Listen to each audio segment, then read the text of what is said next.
ஒரு ஊர்ல ஹஸ்பண்ட் ஒய்ஃபும் இருந்திருக்காங்க. அவங்க 2 பேரும் ஒரு கஷ்டப்படுற ஃபேமிலி.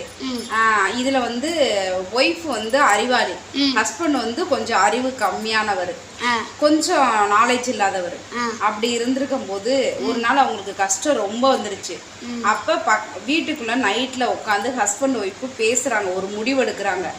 எங்க இந்த மாட்டை போய் சந்தையில வித்துட்டு வாங்க, நம்ம சாப்பாட்டுக்கு வச்சுக்கலாம்னு சொல்லிட்டு.